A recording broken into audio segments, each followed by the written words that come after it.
Aujourd'hui, on va parler du truc le plus simple que j'ai jamais eu à résumer.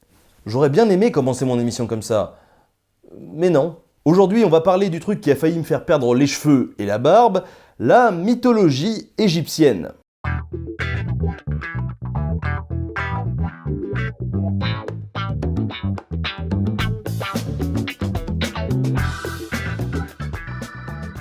La mythologie égyptienne regroupe les croyances des anciens Égyptiens. Bon, jusque-là, ça va, je suis à peu près sûr de ce que je dis. Ce qui est assez étonnant avec cette mythologie, c'est qu'on pourrait être assez tenté de se dire qu'on la connaît plutôt bien. Dans ma folle jeunesse, je ne compte absolument plus le nombre de films que j'ai ingurgités et qui avaient pour thème l'Égypte antique, brassant au passage un peu de mythologie en mode « Tiens, je te case un nom de Dieu qui pète la classe et t'es content ». Et pourtant, on se trompe. Enfin, je me trompe, parce que visiblement j'avais sous-estimé la complexité du bousin. Avant de détailler un peu de façon très générale le contenu de cette mythologie, il faut donc faire la part des choses et bien se mettre en tête qu'il ne faut pas chercher une logique ou une rationalité dans les récits en général. Il y a parfois des situations absurdes qui se déroulent simplement pour le symbole, comme le dieu Horus qui assiste aux funérailles de son père alors qu'il n'est pas né. Enfin ça c'est suivant les versions. Il faut aussi se mettre en tête que la mythologie égyptienne est très différente d'une région à l'autre de l'Égypte antique. Et on peut considérer que dans chaque ville, il y a des nuances, des changements, parfois légers, parfois importants, en gros, plein de mini-mythologies qui ont des troncs communs qui eux-mêmes peuvent être différents. Alors ça n'a pas l'air très clair pour l'instant, mais promis pour la suite je vais essayer d'être plus limpide. Ce qui est intéressant en fait dans la mythologie égyptienne, c'est qu'il n'y a pas un grand texte de référence. Par exemple, pour la mythologie nordique, on a les sagas, mais je vous l'avais précisé, c'est surtout les deux Eddas qui défrichent pas mal le terrain. Pour l'Égypte, c'est donc très différent, et il y a eu beaucoup de textes qui ont eu des portées très différentes. Il y a tout d'abord des textes littéraires, comme pouvaient l'être les sagas. C'est le cas du papyrus Westcar. Il y a aussi des manuels de magie ou de médecine qui font référence, entre deux lignes, aux dieux et aux situations qu'ils ont pu vivre, comme le papyrus de Turin. Il y a également des textes rituels qui nous détaillent les différentes cérémonies religieuses ou les différents rites, comme le papyrus Brennerhind, qui détaille les fêtes en l'honneur de la mort d'Osiris. En plus de ça, on peut trouver des textes plus historiques, qui retracent la vie de certains personnages importants à côté desquels se mêle la mythologie, et enfin, il y a également des textes funéraires,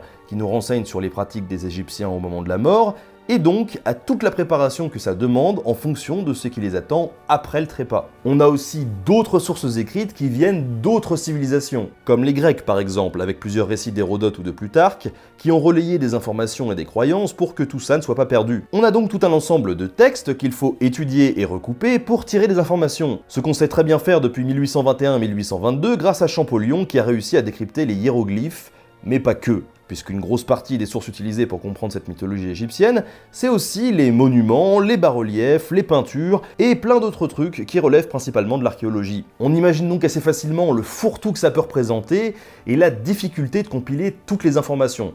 En tout cas, ce qui est sûr, c'est que les découvertes, elles sont loin d'être finies et on a encore plein de choses à découvrir. Ce petit point sur les sources fait, on va pouvoir attaquer le gros de l'épisode et s'amuser un peu.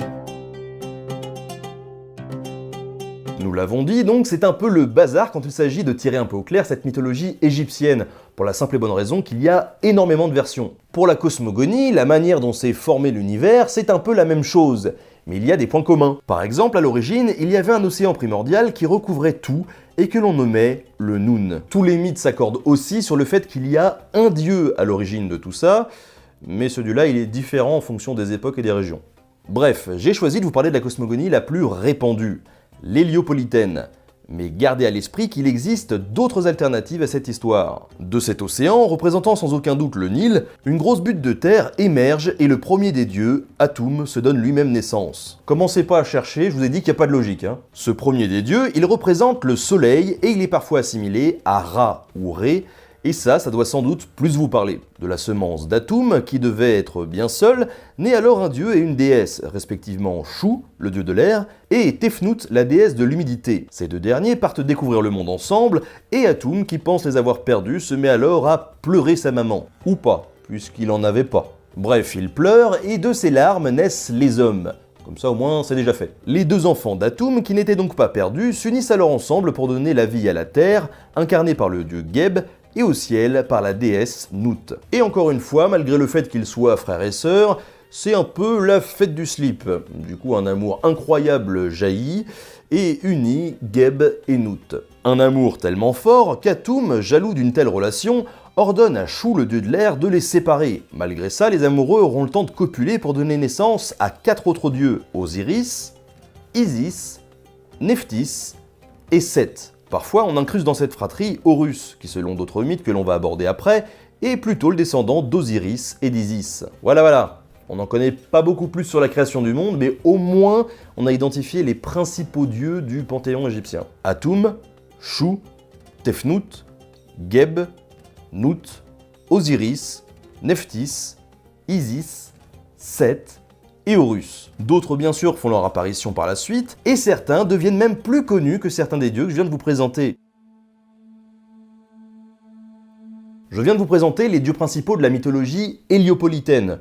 Alors bien sûr, ça ne veut pas dire qu'il n'existe pas d'autres dieux dans cette mythologie, bien au contraire, et c'est ce qu'on va voir. On parle d'ailleurs souvent d'un panthéon de 12 dieux égyptiens, sans doute parce que ce panthéon rappelle les 12 dieux grecs et que certaines sources nous viennent d'eux. Et même si du coup on mêle alors plusieurs cosmogonies, ça peut nous donner une bonne idée des dieux les plus connus dans cette mythologie. Avant de continuer à développer cette mythologie égyptienne autour du mythe d'Osiris ou du mythe du jour et de la nuit, on va donc faire un petit focus sur chaque dieu les plus connus, histoire d'y voir un peu plus clair. Depuis le début, je fais le parallèle du dieu Ré avec Atum. Certains le mettent à côté, mais on peut franchement dire qu'ils sont très proches. Ré est donc, dans la cosmogonie qui nous intéresse, le dieu créateur, celui à partir duquel tout est parti et qui a créé les autres dieux à partir de l'océan primordial. Il est au centre du mythe du jour et de la nuit que l'on va développer juste après. Osiris est le dieu de la végétation et de la fertilité, mais surtout le dieu souverain du royaume des morts. Il est marié avec Isis, avec lequel il a enfanté le dieu Horus. Il est le premier roi des hommes, et le moins qu'on puisse dire, c'est qu'il s'en est pris pas mal dans la figure avant d'arriver jusqu'au royaume des morts. Horus est le fils d'Osiris et d'Isis. Il est le dieu protecteur des pharaons, et il est d'ailleurs parfois considéré comme le premier des pharaons si on exclut son père qui était roi. Son père qu'il décidera d'ailleurs de venger en se castagnant un peu avec son oncle Seth. C'est avec Ré le seul dieu représenté par une tête de faucon. Isis est la déesse mère. Outre le fait qu'elle aide à ressusciter l'âme des morts, elle est considérée par extension, étant la mère d'Horus, comme la déesse protectrice des pharaons. Elle fera des pieds et des mains pour retrouver le corps de son bien-aimé Osiris, et tentera tant bien que mal de le retaper afin qu'il puisse gouverner le royaume des morts. Nephthys est la gardienne des morts. Sœur d'Isis, elle aide cette dernière dans la tâche ardue de ressusciter les morts. Épouse de Seth, elle lui tournera pourtant le dos afin d'aider sa sœur Isis pour retrouver le corps d'Osiris. On dit d'elle qu'elle est aussi la gardienne des sarcophages. Seth est en couple avec la belle Nephthys. Il est le dieu du désert et du mal. En gros, c'est un peu le dieu le plus détesté par les Égyptiens. Et quand il y a un sale coup, on peut dire qu'il est à peu près toujours dans les parages. Ça me rappelle quelqu'un chez les Nordiques, ça d'ailleurs. S'il complote allègrement contre son frère Osiris, qu'il finira d'ailleurs par tuer, il aura un rôle très positif auprès de Ré lorsque ce dernier sera harcelé par Apophis, le dieu serpent. On a tous le droit à un peu d'amour. Ptah est le dieu des artisans. Si son rôle n'est pas significatif dans la cosmogonie qui nous intéresse, c'est en fait le dieu principal dans la cosmogonie de Memphis. C'est donc le dieu qui remplace Atum, purement et simplement. Thoth, c'est un peu un gros morceau. Peut-être parce que c'était celui qui était le plus aimé par le peuple. En même temps, avec un CV comme le sien, dieu de la sagesse, de l'écriture, du savoir, de la lune, messager, arbitre et archiviste des dieux, le cumul des mandats, Thoth il aime ça. Hathor, c'est la fille de Ré et l'épouse d'Horus. Si son nom m'évoque tout un tas de jeux de mots, je me retiendrai, juste parce que c'est la déesse de l'amour, de la danse, de la musique et de la joie, et que ça serait triste de m'attaquer à tout ça. Elle est d'ailleurs aussi considérée par certains comme la déesse de la maternité. Anubis est le fils de Nephthys et d'Osiris. Il est le dieu funéraire de l'Égypte et veille sur les tombes et les nécropoles. Il est également considéré comme le protecteur des embaumeurs. Bref, tout ce qui touche à la mort, quoi. D'ailleurs, dans l'ancienne Égypte, il était considéré comme le dieu des morts avant qu'Osiris ne prenne sa place. Sobek est le dieu de l'eau et de la fertilité. Émis dans une bonne partie de l'Égypte, il est considéré dans certaines régions comme le créateur de l'univers. Il est représenté avec une tête de crocodile, ce qui pousse les Égyptiens à croire que la présence de crocodiles sur le bord du Nil était un bon présage. Notre 12e dieu est un peu particulier puisqu'il s'agit de Amon, le dieu de la ville de Thèbes. Il s'agit donc d'un dieu local qui a pris au fur et à mesure du temps de l'importance et a fini par fusionner avec le dieu Ré. Il devient ainsi Amon-Ré, le créateur de l'univers dans une autre cosmogonie. Voilà, on a fini ce petit tour d'horizon des 12 principaux dieux de la mythologie égyptienne. Et même si on mélange un petit peu différentes cosmogonies, ça vous donnera une bonne idée de qui ils sont, et du coup vous serez peut-être un petit peu moins perdu quand vous irez chercher dans les bouquins. Maintenant on peut passer à la suite. Pour les Égyptiens, la notion de cycle est extrêmement importante. Ce qui est assez rigolo quand on y pense, puisqu'en fait, ils ne croient absolument pas à la réincarnation. La plus belle manifestation de cette notion de cycle est celui du jour et de la nuit, qui trouve sa représentation dans la mythologie égyptienne dans un combat entre Atum, ou Ré suivant les versions, et le dieu de la nuit, du chaos et du mal, Apophis le serpent. Chaque jour, le dieu soleil prend place sur sa barque solaire et voyage dans notre monde, le monde terrestre visible, de l'Est à l'ouest. Les Égyptiens peuvent tout à fait comparer le lever du soleil avec la naissance d'un homme, le zénith avec sa maturité, et le coucher du soleil avec sa mort. Une fois que le soleil, de plus en plus faible, passe l'horizon, il bascule dans le monde souterrain et commence alors une lutte avec le mal. Durant toute la nuit dans ce monde des morts, Apophis et les forces du mal, pouvant être représentées par des scorpions ou des crocodiles, tentent de faire chavirer l'embarcation. Le soleil étant relativement faible, il est protégé par d'autres dieux, comme Seth, qui pour une fois fait le gentil et se tient à l'avant de la barque pour pourfendre Apophis quand celui-ci s'approche un peu trop. Il est également accompagné d'animaux, comme un serpent, gentil celui-ci, qui le protège. C'est donc toute une épreuve qui s'étale durant cette nuit, et à la moitié de celle-ci, Osiris, dont nous allons parler juste après, aide le soleil à se régénérer. Le matin, Ré arrive alors à revenir dans le monde terrestre sous la forme d'un scarabée chargé à bloc, Apophis restant dans le monde souterrain et renouvelant son échec jour après jour. Ce qui doit pas être facile pour lui, le pauvre, hein.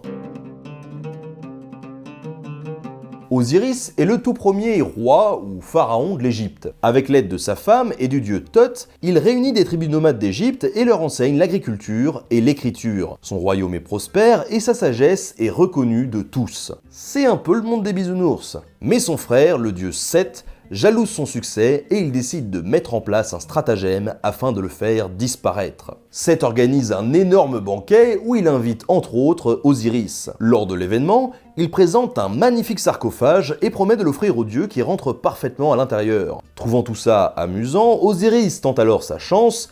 Et bien entendu, le sarcophage a été taillé à ses mesures, donc il s'y sent plutôt bien. Seth en profite alors pour l'enfermer à l'intérieur et balance le tout dans le Nil où le pauvre Osiris meurt noyé. Isis, la femme d'Osiris, part alors à la recherche du corps qu'elle finit par retrouver avec l'aide de sa sœur Nephthys et le cache dans un marais. Seth, qui domine alors l'Égypte, prend connaissance de la cachette et craint qu'Isis ne puisse le ressusciter. Fou de rage, il décide alors de déchiqueter, de déchirer, de découper, ou tout autre verbe que vous voulez, le corps d'Osiris en 14 morceaux, ou 16 suivant les versions, mais on s'en fout, et de dispatcher tous ces morceaux à travers toute l'Égypte. Mais l'amour est fort entre Osiris et Isis, et cette dernière part à la recherche de son défunt amant, enfin plutôt de ses morceaux, qu'elle va retrouver d'ailleurs, presque tous, puisqu'il manque son pénis, voilà, qui a été mangé par un poisson.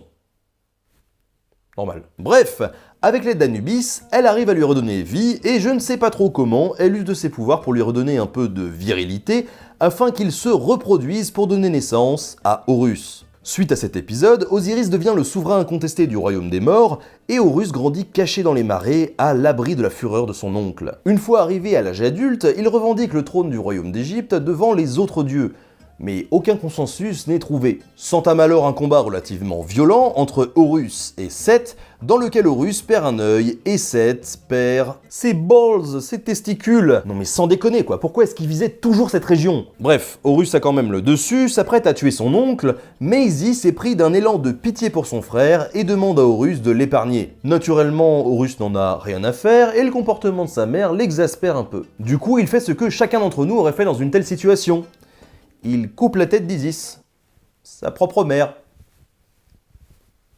Mais rassurez-vous, tout est bien qui finit bien. Le dieu Thoth intervient et remplace la tête d'Isis par une tête de vache. Oui, il aurait pu trouver mieux quand même. Enfin bon, Osiris, du fin fond de son royaume, menace les autres dieux de lâcher toutes sortes de créatures sur eux s'ils ne donnent pas raison à son fils. Et Horus, brave gaillard, devient alors le pharaon de l'Égypte. C'est la fin de l'histoire. Je vais aller prendre un Doliprane, je reviens juste après.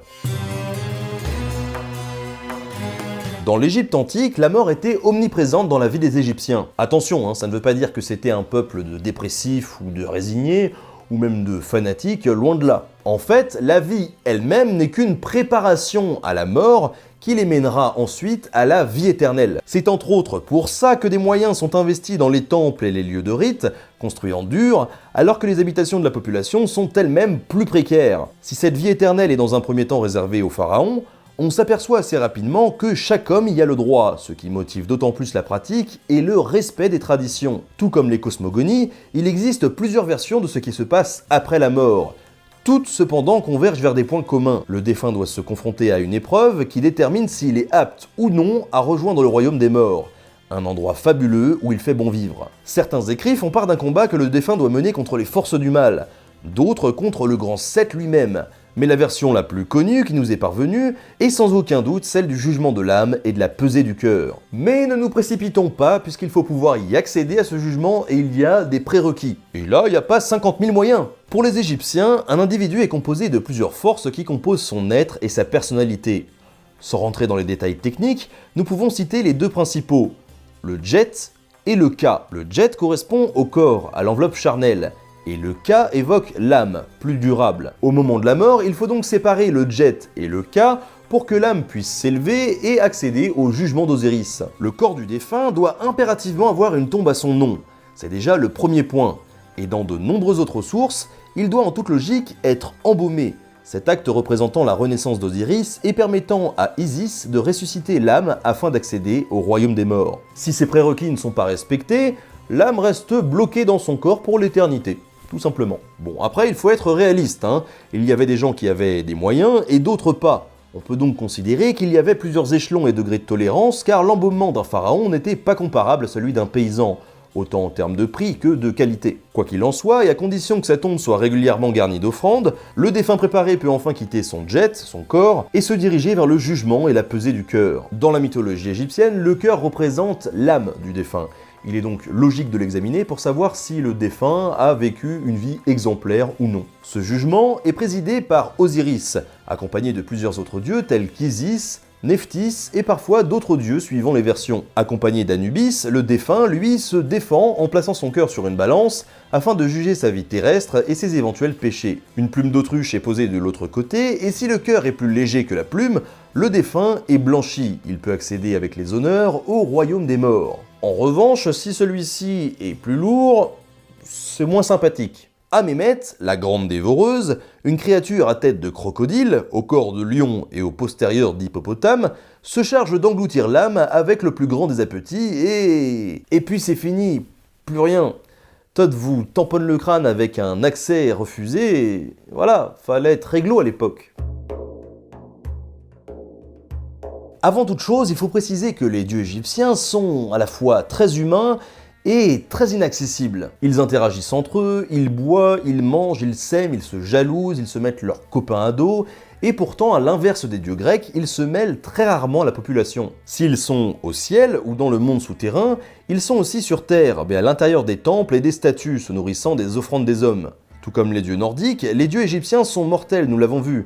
Cependant, ils peuvent tout à fait être ressuscités. Oui, c'est un peu de la triche, mais c'est des dieux, ils font ce qu'ils veulent. Alors je le répète depuis le début de l'émission comme un perroquet qui aurait pris trop de sucre, mais il y a beaucoup de versions, beaucoup d'histoires qui évoluent au fil du temps, et ça vaut aussi pour les dieux. La longueur extraordinaire des dynasties égyptiennes font que l'on parle d'une période qui s'étale sur des milliers d'années. Ainsi, en fonction des époques, certains dieux vont prendre beaucoup plus d'importance que d'autres sur leur territoire. Durant l'Ancien Empire, entre 1278 et 2420 avant Jésus-Christ, c'est par exemple Ré, Osiris et Seth qui sont mis en avant, alors que pendant le Nouvel Empire, entre 1580 et 1085 avant Jésus-Christ, c'est surtout Amon, Ré et Ptah qui dominent en même temps qu'Isis et Osiris. Cependant, ils n'ont pas l'exclusivité du culte, puisqu'il existe des centaines de dieux qui sont vénérés plus ou moins localement dans les villes, qui disparaissent, réapparaissent, se transforment, évoluent, etc.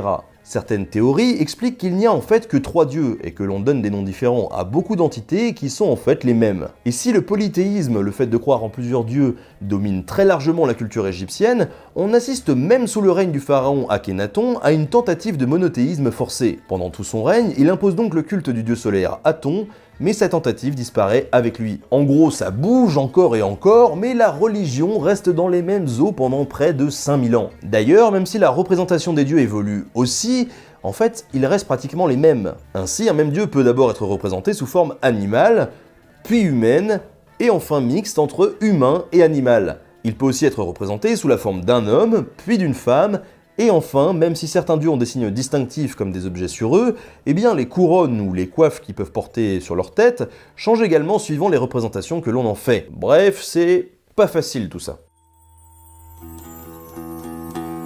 Comme nous l'avons dit, la religion est extrêmement importante pour les Égyptiens, puisque la vie terrestre est beaucoup moins importante que la vie après la mort. Les lieux de culte sont extrêmement respectés et les statues des dieux sont censées contenir une partie de leur âme. Dans chaque aspect de la vie, les dieux sont donc présents et on les honore en leur faisant des offrandes. La religion conditionne tout, et comme je l'avais exposé dans mon épisode sur l'accouchement, même le fait de donner la vie est encadré par le spirituel, forçant la mère à s'éloigner de sa demeure pour accoucher dans un lieu de rituel spécialement prévu à cet effet. Il faut bien se rendre compte d'une chose, la religion était tellement ancrée au centre de la société que pendant près de 5000 ans, même s'il y a eu des évolutions locales ou des prédominances de certains dieux pendant des périodes, finalement le tronc commun a perduré, et les différentes cosmogonies, loin d'être toujours opposées, se complètent souvent pour ajouter au récit plus qu'elles n'enlèvent. Le déclin de ces croyances, de cette religion, est sans doute lié à l'arrivée de l'islam et du christianisme. D'ailleurs, 2 empereurs porteront un coup de grâce à ces traditions. L'empereur Théodose, à partir de 383 tout d'abord, qui ferme de nombreux temples païens dans tout l'Empire romain, puis l'empereur Justinien, qui vers 550 interdit purement et simplement la pratique, et ferme le dernier temple d'Isis. La mythologie égyptienne, complexe à appréhender, très dense avec ses centaines voire milliers de dieux et en constant mouvement, n'a pas fini de nous surprendre. Paradoxalement, si nous en connaissons beaucoup sur les pratiques funéraires, la topologie de l'autre monde nous paraît assez floue. Et c'est ce qui est étonnant, car l'impression qui se dégage de toute cette mythologie est que l'on en sait à la fois beaucoup et finalement peu. De nombreuses connaissances que nous avons dégagées viennent de recherches archéologiques, et il ne fait aucun doute qu'il reste encore beaucoup de pistes à explorer qui nous feront découvrir de nouveaux horizons et de nouveaux courants de pensée au sein de localités égyptiennes. Si vous avez aimé cet épisode, qui a été ma foi assez difficile à écrire, un peu comme celui de la mythologie nordique, je vous invite à le partager, c'est le meilleur moyen de propager la connaissance et puis accessoirement de me faire plaisir. Pour ceux qui rejoignent la chaîne en cours de route, je suis présent sur Facebook et Twitter, il suffit d'un petit clic pour me rejoindre. Je suis également présent sur Tipeee, où vous pouvez me faire un petit don pour me soutenir financièrement si le cœur vous en dit. Et puis si vous aimez les goodies, il y a toujours la boutique Nota Bene. Merci à tous de votre soutien, à la prochaine.